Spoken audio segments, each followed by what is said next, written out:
Love you all जय जगन्नाथ। आपण मैंने तो देखिपुंट अलरेडी मु पनीर एवं छोट छोट आलू काटिकी छांकी अलरेडी मु पानी रे पकई सारी।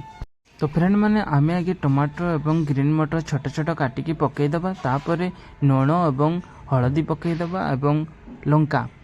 तो फ्रेंड मैंने मु पकई सारिकी अलरेडी मु काजू मगज भी दे सारिनी। आउ चलतु आमे वर्तमान टिके घोड़े देकी रखीदबा, तापर पनीर पकईदबा। पनीर भी पड़ी सारानी। और देखंतु फ्रेंड मैंने मु पूरा झाड़ नाड़ हो सारे, बहुत गरम होची। और एपटे देखंतु गरम गरम अलरेडी माछ छंका सरीची, आ बहुत सुंदर ही लगुची। और देखंतु एटा मोर अलरेडी मो रेसिपी अलरेडी फुटी सारानी पनीर तरकारी। आ मु वर्तमान एपटे देखंतु भाड़ी सारिची। देखंतु एठी आनीची दही एवं लेंबू एवं पनीर तरकारी। आ याकू आगे खाइकी देखिबा केमती टेस्ट हेची कोन हेची।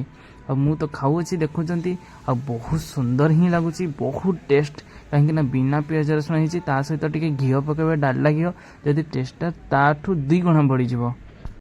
तो फ्रेंड मैंने देखुंट मु दही एवं पनीर तरकारी केमती चाटिकी सफा करके खाऊँ, आ बहुत सुंदर ही लगुच। एटा देखो गरम गरम समोसा अलरेडी आमर रेडी हो सारी, बरा भी रेडी हो सारी, चॉप भी रेडी हो सारी। तो आपण मैंने कहीं लेट कर जल्दी माड़ी आसतु नहीं कि जातु। आटा देखु पाग केते सुंदर करी, संध्या बेले सुनसुनिया पाग, पूरा पवन हल्का हल्का मारुची, बहुत सुंदर लगुच। आपण मानकु एमिति संध्या बेलटा केमती लगे निश्चय कमेंट माध्यम जनइबे। आटा देखो गरम गरम बड़ बड़ रसगोला। यहाँ देखो चाह भी होची, कहीं बहुत ही मनटा खराब अच्छे जेहेतु चाह टिके मारिकी पूरा फिट करदेवा। आटा देखो सेव सेव मरा सरी, आ बहुत सुंदर सेव। आपन को सेव पसंद कि नहीं निश्चय कमेंट माध्यम जनइबे। यहाँ देखो सुधा भाई आमर चाह ढालुंट, बर्तमान आम समस्ते मिलमिशिकी खाइमु।